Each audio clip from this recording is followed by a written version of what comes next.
Hi అండి, అందరికీ నమస్కారం. మన ఆంధ్రప్రదేశ్ రాజధాని రూపురేఖలు మారిపోతున్నాయి.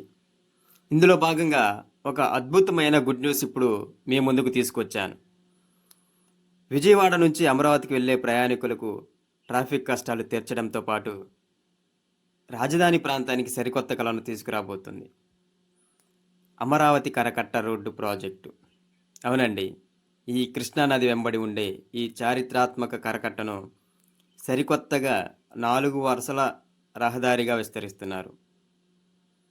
దీనివల్ల ఎలాంటి ఉపయోగాలున్నాయి, ఎక్కడి నుంచి ఎక్కడి వరకు విస్తరిస్తున్నారు అనే ఈ పూర్తి వివరాలు ఈ వీడియోలో చూద్దాం.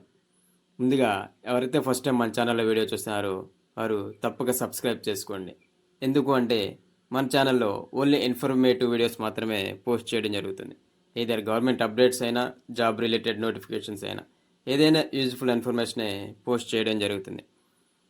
ఇక టాపిక్లో భాగంగా అమరావతికి కనెక్టివిటీని పెంచడంతో ఈ కరకట్ట రోడ్డు చాలా కీలకం. ప్రకాశం బ్యారేజీ నుంచి మొదలుకొని అమరావతి వైపు వెళ్ళే ఈ కుడి కరకట్ట రోడ్డును 4 వరుసల రహదారిగా మార్చబోతున్నారు. గతంలో ఈ రోడ్డు చాలా ఇరుకుగా ఉండేది. వాహనాలు రాకపోకలు తీవ్ర ఇబ్బందిగా ఉండేవి. కానీ ఇప్పుడు అమరావతి నిర్మాణ పనులు వేగవంతం కావడంతో ఈ రవాణా మార్గాన్ని కూడా అత్యంత ఆధునికంగా తీర్చిదిద్దుతున్నారు.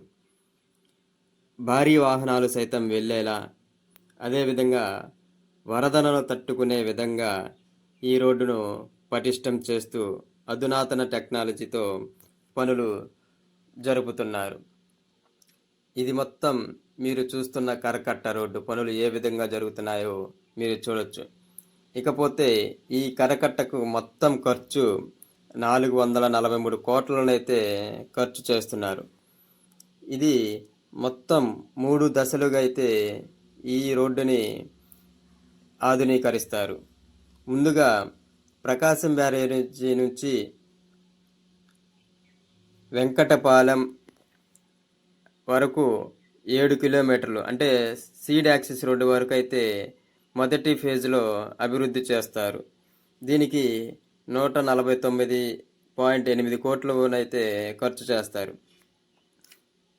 ఈ రోడ్డు మొత్తం కరకట్ట రోడ్డుకి 2 వైపులా లైటింగ్తో, అదేవిధంగా పర్యాటకులను ఆకర్షించే విధంగా కృష్ణానది కరకట్ట మీద వాహనదారులు, అదేవిధంగా స్వేచ్ఛగా వాకింగ్ చేసుకునే వారికి ఎటువంటి ఇబ్బంది లేకుండా అయితే ఏర్పాట్లు అనేది చేస్తున్నారు.